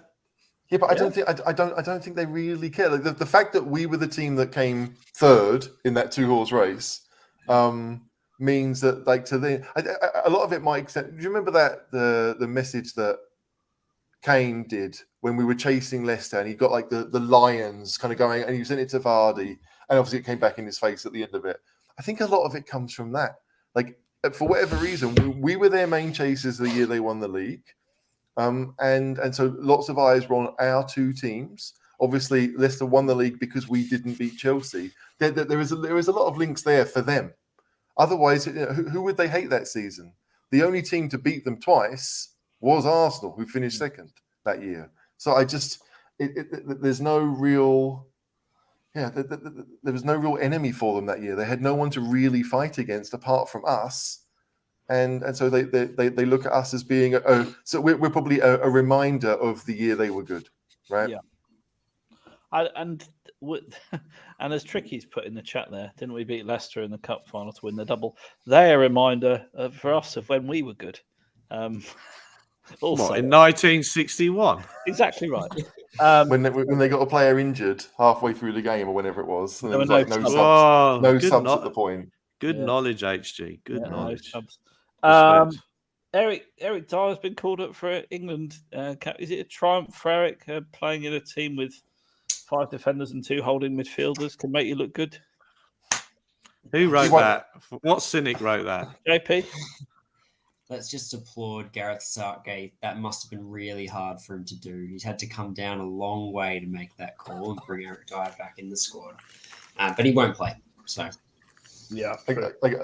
I'm cynical enough to think that even if he does play, we're playing Italy and Germany, right? So they're no easy games. We've not got Hungary twice. So he comes in, we lose, and fine. He's got a 28-man squad for this time around, 26 for the World Cup. He's got a jettison 2 anyway. He's got a 28-man squad with 15 defenders. 12 defenders. It's not 15. If you want to count goalkeepers, fair enough. But yeah, I think that he's recalled Dyer, but I don't think he has any intention of taking him to the World Cup. I really don't. Interesting conspiracy theory. I'm really excited. I'm coming to England. I'm leaving on Thursday, land Friday. I'm really excited that I've landed in time for the international break. Really pleased about that. Why did you do that? Because it's called the schools are on holiday from next week, so I'm ringing the boys over. We're going to do the stadium tour. It's a real shame I won't get to see you, Dave. No, I'm gone. Are you going to do the edge thing? No fucking way. I'm sitting at the height. It's great. Honestly. No way. No, my kids the boys asked me. I said that's not happening. I get first to going up a step ladder. I want footage. I want them to take a GoPro up there, which you're not allowed to do. But if you were, hypothetically, just to watch you shit yourself as you walk around. No thanks. I mean, they could do it without you, couldn't they? Do they need to have some kind of adult with them? I don't know. Well, they don't have an adult accompanying them the whole time anyway. One I think 14 and up. You can just an immature idiot.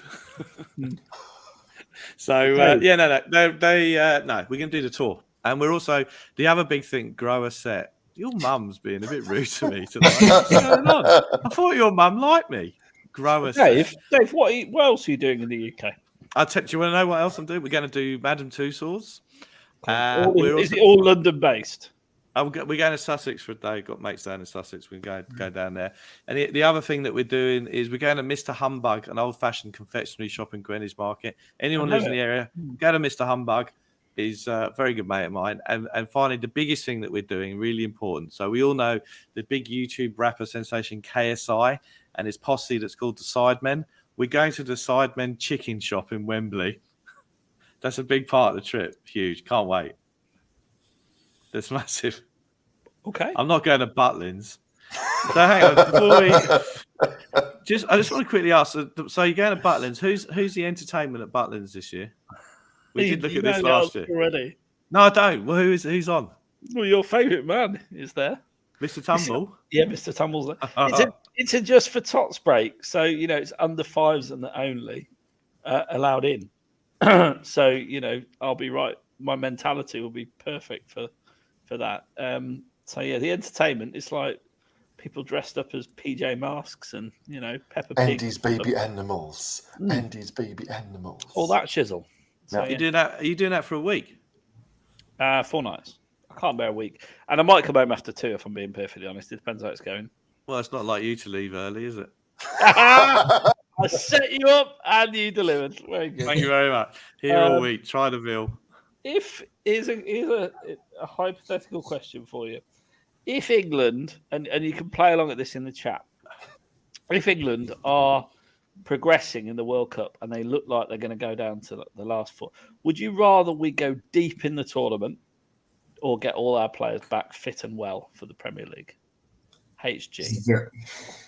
But if England make the semi-finals, then I want them to go on and win it. Well, that's basically it's only an extra week by that point anyway. I don't think we'll get that far. I'll rephrase. Would you prefer England go deep in the tournament at risk injuries to the likes of Eric Dyer, or or come back home early. To me, the only Spurs player going, certainly from English point of view, is Kane. So I want Kane. Kane will play every game.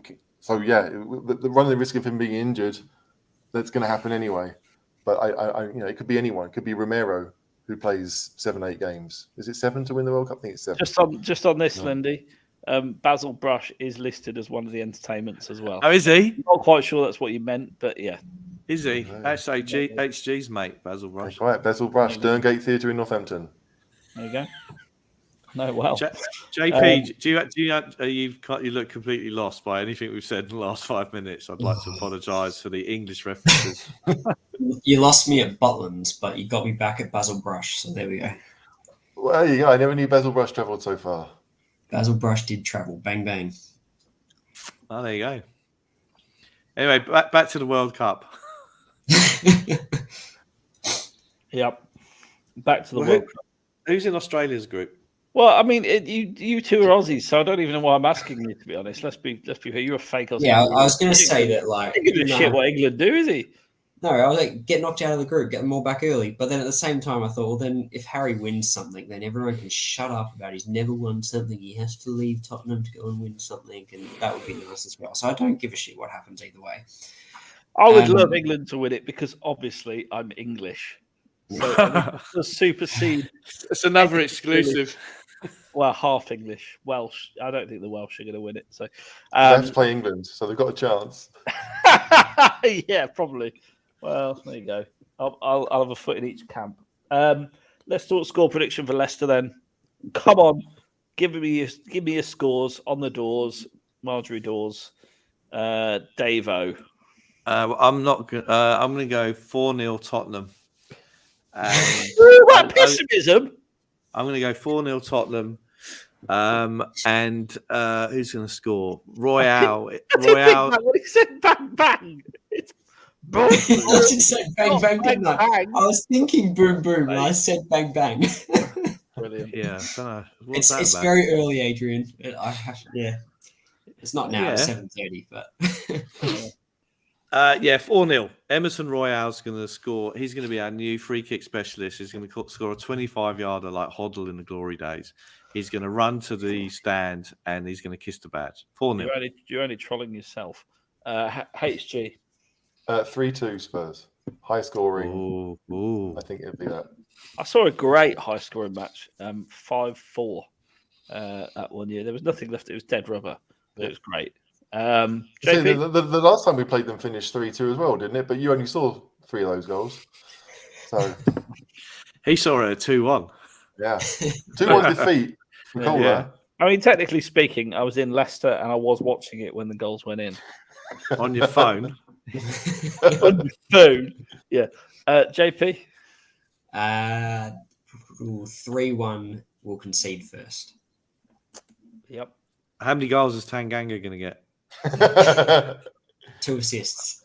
Beautiful. Longley's going to score from a header, proving his prowess in the box as well as at defence. And DaveO's still going to come on and slag him off on Monday and tell us we were wrong. Good. Enjoyed that. Let's talk about the weekend's football then. In this new segment, we're going to predict the fixtures. So here they are. We're not predicting the fixtures. We're predicting the results. The fixtures are already. Paul O'Keefe might predict the fixtures. There's so many. It's almost just as challenging at the moment. There we go. Right, here we go. Well, hasn't that started? Those games have happened. Hang on a minute. Hang on, I'll predict it. 1 minute. I'm just looking at my phone. He doesn't know the score. BBC app. See, you have to cheat. Slow. How have Villa got on tonight and Forest? I'll tell you in a minute. Keep talking. We don't want dead air. I actually don't know. I don't know. All right, let's have a quick prediction then. Dave knows. No, I don't. Okay. HG, what do you think the score's going to be? Look, I'm pretty certain Villa did score, so they were 1-0 up. 2-0 Villa. 2-1. Always go for 2-1. JP? Oh, dang it.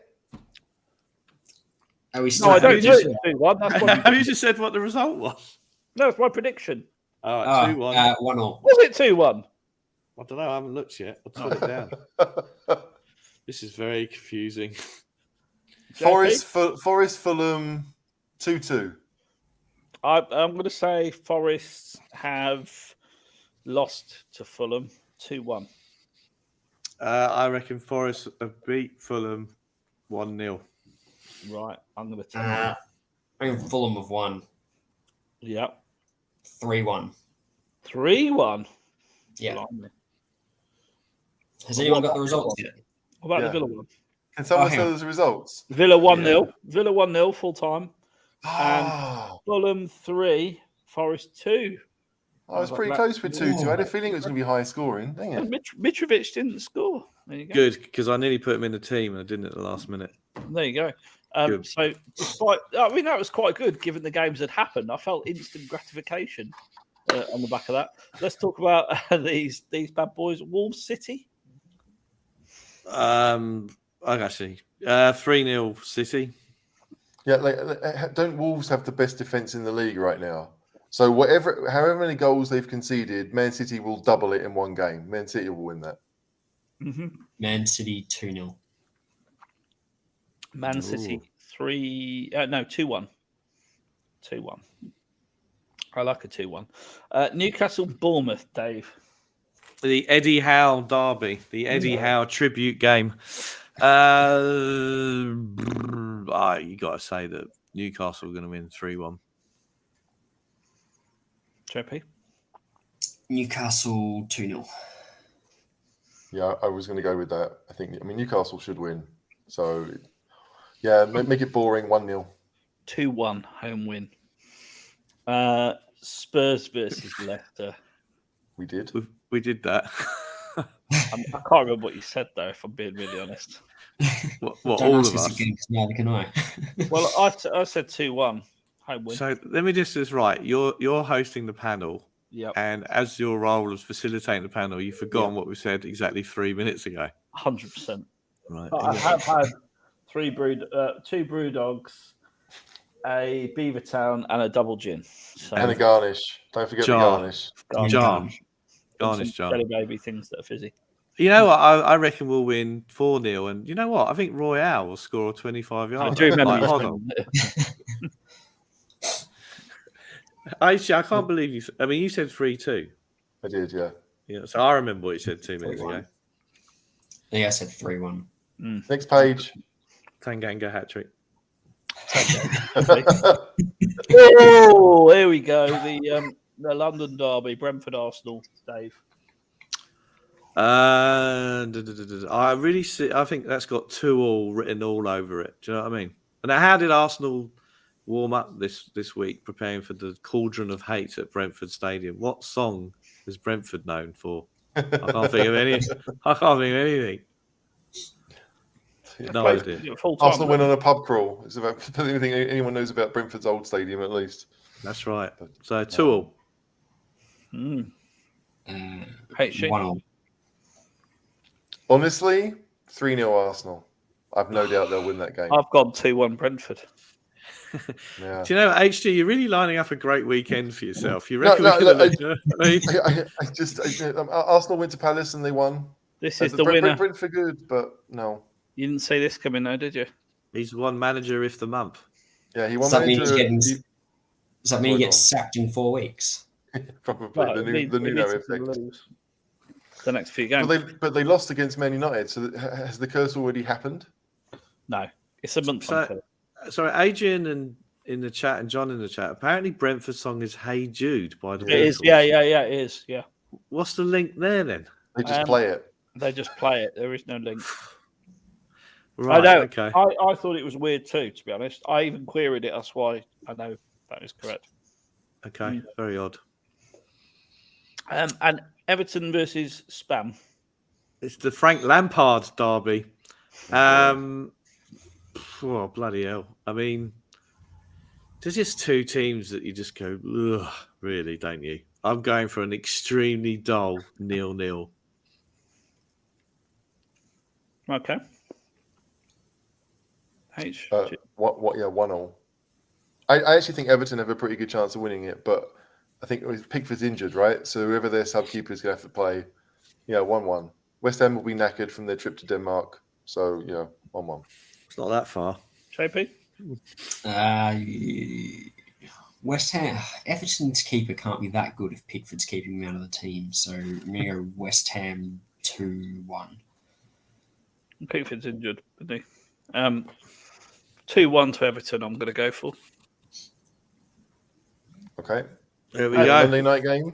I've come to the conclusion that every single game, we've got not a Monday night game. Who is the Monday night game? I think it's the funeral, isn't it? Of course, there's not one then. This is the Spurs warm-up European top, which I was thinking about buying tomorrow. My question is, should I? No. Do you have more money than sense, caller? That is the question here. Answer that one. There's your answer. I think you know the answer to that. Well, then you really are buying it. You really are Daniel Levy's target market, aren't you? It's the warm-up top for a Tuesday night European game. There's probably a Wednesday night warm-up top, which is slightly where the get here is slightly lower than on the Tuesday night one. Yeah. Still put you back 60 quid. I quite like it. You are Daniel Levy's target. It looks better on. Does it? I just want to know the scenarios where you're wearing this. Tuesday night. I have to have a selection of tops for Tuesday night. Well, how many top selection do you need? What makes a selection? Well, I like training tops. They're nice. Like, do you remember Marley? They're better to work. They're better to play in than a full kit wanker like Tottenham top, for example. So will you buy the tracksuit bottoms with this as well? 100%, yeah. So then you're a full tracksuit wanker. You're a full track. Yeah. I've got the green one from last year, the elite top, right, and the elite trousers. They were good. And they play better. And from the same season, I've got the blue version as well, but not the elite, only the standard one. Which was I was very disappointed the last time I went to the club shop when they didn't have the Spurs bath duck anymore. So I'm hoping that's back in. Maybe they got a Tuesday night European bath duck that I can buy definitely after the stadium tour. We'll be going to the Spurs shop. So the hypocrisy is then complete. Well, you see, the thing is you've made a very interesting point because there's levels of hypocrisy in life. Have I organised an ENIC out demonstration and then accepted an invitation from the club and Nike to go and play on the pitch and then dance around it like excited schoolboys thinking of a particular channel I won't name? No, I don't like our owners. I want to go to the stadium and do the tour and we'll go and do that. That's hardly... Have I organised a demonstration?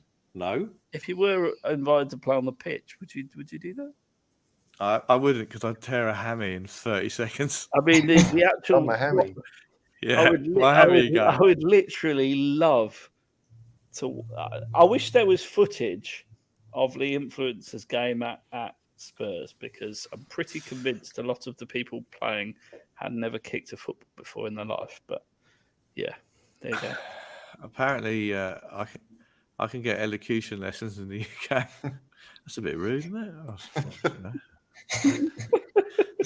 My mum won't like that. What do you make of this? What do you make of this rumor that apparently the North London derby might be an issue? Why? Policing. That's not policing, is it? It's because of the train strikes that are happening. Oh, sorry, that's the train strikes. Yeah, there's just so many fucking strikes. Get me head around them all. So there's a train strike when I'm going to be over as well, and international week. Train strike every goddamn week. Yeah, we have them here as well. I don't think they have them. They don't have them in Melbourne. No, we just barely get trains anywhere. So no, too busy getting a nice cup of latte. Yeah. I did see your marvelous bridge last week, Dave, and I thought this is my bridge. That's your marvelous bridge that you bang on about. Did you like our bridge? The view from the 20th floor at Crown Barangaroo was all right.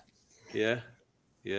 Did you have a good piss up and a weekend away from the There's a good family? piss a weekend away, yeah. So there's a good chance that the Gunners and Runners thing could be a continuing theme then, basically. Can I say, I am perfectly behind the train strikes, and I like the fact that the game would get postponed because it's also my wife's birthday, and it would make my life a whole lot easier if I don't have to split that in half. So, yeah. I'm behind them. I'm behind them all the way because if it's postponed till the end of, I'm not being funny, but Arsenal Spurs games, I mean, it's got to be the highest percentage of people that won't be needing a. Oh, is it just because will the tubes be going? I think it is a tube strike, isn't it? Okay, well, yeah, then there's issues, obviously, but so let me get this right. In the 2 weeks I'm going to be in the UK. Yeah, there's an international break. Yeah, there's a North London derby that'll get binned, which I couldn't go to anyway, and the only game I'm going to get to watch is Frankfurt away on the telly. That's it. That's pretty bad timing. But there's very good other things to do, in London while you're here. Thank you for telling me about what I could do in London, the city I grew up in. Thanks for that. There you go. There's lots of other things. Well, there is the rest of the country as well, Dave. I'm not sure you're aware that Britain actually extends north of the Watford. Are you inviting me to your home in Birmingham? He's got a garnish with your name on it. Yeah. If you want to come up and see me, I will make time for you. That's beautiful. That's beautiful. That's very nice of you. I would take you up the country pub and we can have a nice lamb lunch. That's lovely. Yeah, that's lovely. But not a pork one. Yeah, there we go. You can have a pork one. I won't have it. It's fine by me. Your loss. Crackling's amazing. There you go. What else do you want to talk about, Dave? I think we're all done. I think we're all. Are we all done? Huh? Well, are we all done? Aren't we? There's nothing else to talk about. I'm looking at the run sheet. There's nothing else on your run sheet, but there might be stuff to talk about. I'm trying to. We got nothing left. It's got nothing left. Okay, we'll call it in then. We'll call it in. Any questions from anyone watching? Stick them in the chat. We'll answer them. We'll get to them. Yeah. I think we've got. I'm so excited tomorrow. I'm just happy to be back at the football. It's nice, isn't it? It's been a little while. Tell me, so what would happen, right? So you're walking down Tottenham High Road with Sandro and this, that, and the other. Yeah. And what happens if his phone goes, and then someone at the club says, Sandro, come and sit in the box or come and be our guest and things like that, and he dumps you all. And he won't. He won't. He's already been offered all of that. Really? He wants the fan experience. Right. Sandro wants to meet the fans. So I'll be watching it live. Obviously, I guess a lot of us will be. If they spot Sandro in the stands, like you have to be. Who's sitting? Is it just Brendan that's going to be next to him? What do you think the answer to that is? But Brendan's kept it a state secret as to where he and Sandro are going to be. No. Brendan is sat with one of the trust members, who is also sat with Sandro, and then they've looked after him with a ticket. But now Sandro's mates are coming as well. I think there's 3 of his mates coming over as well. I'm in my normal seat in the north stand. Okay. So when we're looking, it will be Brendan, then the trust member, mate, Sandro. No, it will be the trust member, mate, Lewis Holtby and Sandro. I had some high hopes for Lewis Holtby. I really liked him. So there's one thing we didn't talk about on the run sheet is this Conte rumour and Juventus.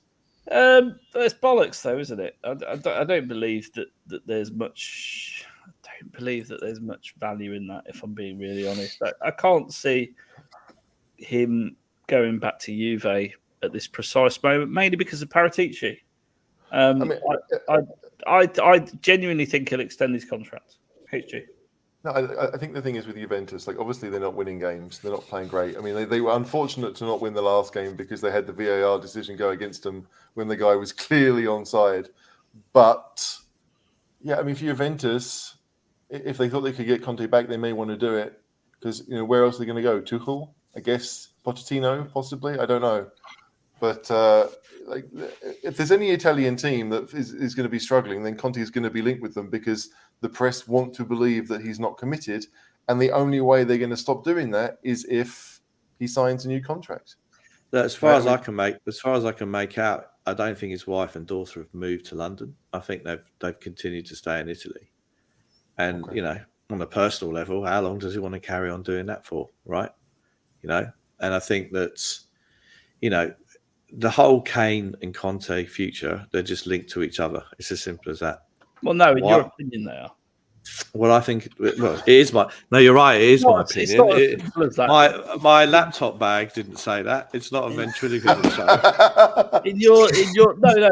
The way you make it sound like it's a matter of fact. It's on the public record that Conte signs an extension, Kane signs an extension. That's the way you make it sound. Whereas that's called advocacy. That's called advocacy skills, finally honed at Middlesex University. In reality, that's just your opinion. There's greater chance of Kane signing an extension if Conte doesn't than Conte signing an extension if Kane doesn't. Sorry, can you say that again? The whole thing is. Go on, no, go JP. Go on. There's still a chance. There's still a chance of Kane signing an extension if Conte doesn't, than there is of Conte signing an extension if Kane doesn't. Yeah. Right. Okay. Because you're not going to replace Kane, so that's an option for Conte to throw his toys out of the pram and walk off. Yeah. Whereas Kane might not have any other options at this point. He wants to stay in the Premier League, and City aren't coming back for him. They've got Haaland. Yeah, they still would come for him. So like, you may not play every game, but they still would. I can't see that. I think the only reason he goes is to break the goal record. The reality is that Conte, you know, as I said, his family are based in Italy. They haven't moved over. Fair enough. And you know, a lot of people do that though. Okay. Really? How many people do you know do that, caller? He knows so many people whose family are in Italy but work in London. Here we go. Football managers, it's fairly common for people to come over and commute back. I often live 1,000 miles from my wife and daughter. You're not a multi-millionaire, are you? He could. Okay. Hang on a second. So you're suggesting I care less about my wife and daughter if I had more money? Is that what it is? I'm suggesting that you could commute between countries a lot easier. Okay. Well, look at Pep. His family are in Manchester. Look at Klopp. Same. Who else is there? Arteta. His Lego. Arteta's probably not even in school yet. Arteta. I mean, it's his kids are still being built at the Lego factory, and then Moyes. Who knows? Gov says it's a 1 hour flight. It's not a big deal. It's not. It is if the plane crashes. Whoa! Wow, I think you've been listening to a Cure album before you came. Mourinho lived in a hotel forever, you know. Yeah, but that worked out well, didn't it? Because he wasn't a happy chappy. So, you know, at the end of the day... wasn't a happy chappy for that reason, Christ. I mean, most of us, if you offer us the opportunity to get away for our wives for a year, would be loving life. I'm not commenting on that. Move on. I can definitely categorically say that ain't true for me. It was a joke. No comment. Move on. So easy to bite. Yeah. So that was the last thing on the run sheet that we'd forgotten. Flying is safer than driving. There we go. It's true. It is. There we go. But how's he going to get to the airport? Well, he's going to get go to car. Underground. You might survive a car crash. This is a good question from Adrian, I think. I am of the view, and I'm going to say this persuasively in a slightly authoritative manner that makes you all believe it's fact. I think it's going to be a very quiet January transfer window because of the World Cup. I think people have stocked up now. I think there'll be, my view, there'll be little movement in January. I would agree. I think it's going to be like any January transfer window. The teams that are doing bad will want to do something, and the teams that aren't will be like, I'm quite happy with what I've got. It's like, you know, Spurs last January went out and got a couple of players because we needed them, and Arsenal went out and got rid of a lot of players, right? And it hurt them. But that's the situation. So I think that, you know, if Spurs feel as if they're in a decent position, then they may well stick with what they've got. But I don't think that. You know, like if we add people, it's because, you know, Brian can go to Valencia. I mean, I don't see us going out and making massive signings in January. No. Mm. We didn't really last January, but we got 2 starters in, didn't we? Yeah, but they cost a lot of money. I mean, a fair amount of money. Like, Bentancur is going to cost us like 35 million quid. That's not chump change. Well, Bentancur was 15 million with 5 add-ons. I think like 20 million. Yeah, but we got him in the last week of January. Let's put it this way: he was cheaper than Jed Spence. Yeah. Context. I don't think we can do this just on that because I'd love to. Interestingly, he's got a squad number, hasn't he? He's registered with the Premier League. Oh, is he? Yeah. Well, I mean, the thing is, but he's under 21, so it doesn't really matter. It doesn't cost us. It doesn't change anything for us. I don't think I think the terms of the deal are we have to loan him for a year, He's there for a year. It was the same with what's his name, wasn't it? Who's not played? I can't believe we haven't loaned him back out. Actually, Who? Papa Mate Sarr. Papa Sarr. Yeah. Yeah. Well, I mean, Yeah. the thing is, it doesn't cost anything to keep him around, right? And because UEFA changed the rule for the Champions, that's the problem. No. Yeah, but what do you mean by develop? Like, he didn't play every game for Metz, and they got relegated. No, but he's a year older, so you'd be hoping that he plays more games. That's surely well, maybe, but it's another Paratici potential signing. Let's see how that one goes, eh? But you have to have them, Dave. That's what big clubs do. I get that, but we haven't had a good one since Dele Alli. Well, Destiny looks all right, doesn't he? Destiny looks all right playing for Udinese in another league, not for us. And but you're not going to. That's surely the point of developmental signings. They're highly unlikely to be in the Premier League playing for a Premier League team against us, are they? Yeah, but you get giddy with excitement when Dane Scarlett scores a hat-trick for Pompey and thinks, oh, the potential, right? They've actually got to come back here, not here.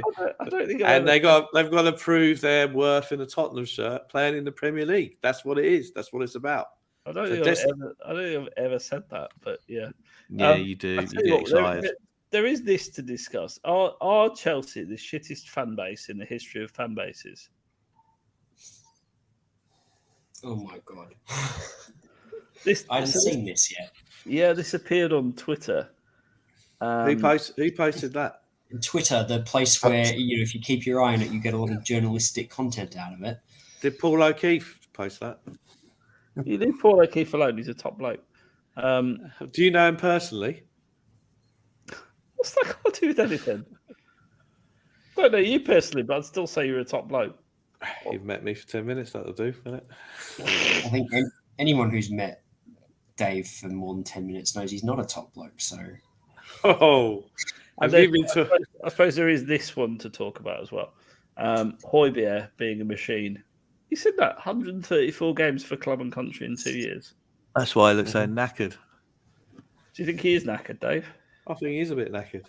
Yeah, he needs to be rotated. I was genuinely excited when we got Basuma. Genuinely, I thought, what a great signing. Well, he is a great signing. I think he is a great signing, but you wouldn't have thought 8 games in we are where we are with him. You know, we got proper good rotation in that central midfield, and we're not doing it for one reason or another.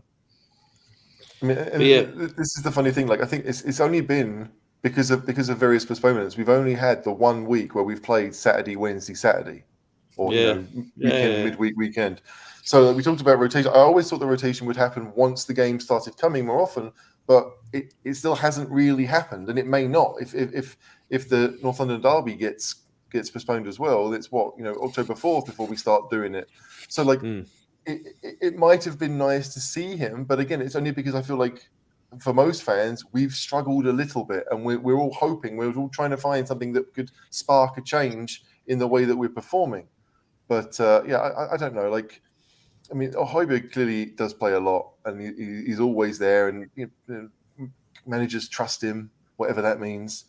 But I have no issue with Højbjerg, and I think he and Bentancur work quite well.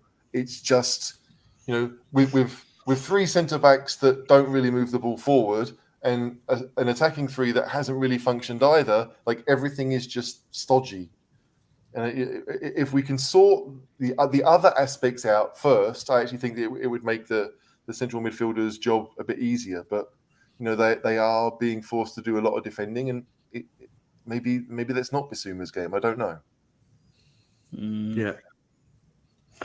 I mean, he's got to be a bit knackered, hasn't he? 90 minutes for Tottenham in 25 straight games. That's bonkers stat, HG. Yeah, I mean, it's a lot of time. But again, last season, Skip was out injured for the second half of the season. So we had Højbjerg, Bentancur, and Winks. And then you start thinking, he's going to play every game. And at the start of this season, you see that Højbjerg and Bentancur work quite well. It's not too surprising that he started every game. It's surprising maybe that he played 90 minutes every time. But to me, I've always thought Bissouma and Bentancur were the two that were most like each other. And if you were going to switch one in and out, that would be the obvious switch.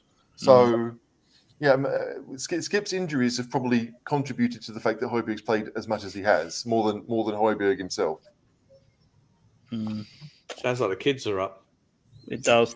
We're gonna wrap there because I think JP needs to go and play a parent job.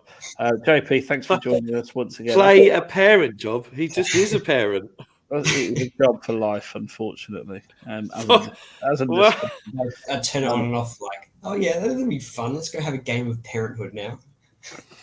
I enjoy not sleeping. It'd be nice to, though, wouldn't it? Honestly. Yeah.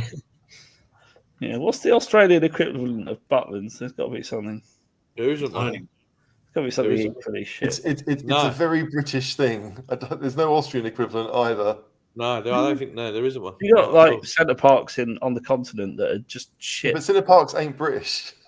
No, I know that, but the British ones are significantly nicer than the ones in France. It's called the beach. It's like 10 months of the year you can go to the beach. That's what you do. You don't have to go and sit inside the room and watch Mr. Tumble for an hour. Red coat. Hey, listen, they've just spent 30 million on their swimming pool. I'm checking it out. Sorry, the swimming pool costs more than Emerson Royale at Butlins. Can you post that, please? I want to. This is the world's 30 million quid on a swimming pool. Are you quite sure about that? 100%. Yeah, it's brand new. Yeah. Right. Okay. On that bombshell, I'll send you the link. JP, thanks for joining as ever. Thanks for having me on. It's a pleasure. Thanks for having me on. It's been great, and apologies for the delays. That's all right. HG, as ever, always a pleasure. Shame you're not there tomorrow because you're about the one member of the cheese room, the sort of European cheese room that's not. Yeah, but I'm also the outsider, so it's all right. I'm all right with that. You'll be there in spirit. I will be there in spirit. I just want to say, Geelong grand final. Yes, blue and white, never shy. I mean, no, that's not how it goes. But calm the cats. What on earth does that mean? Aussie rules, my friend. Rules. It's actually a really good sport.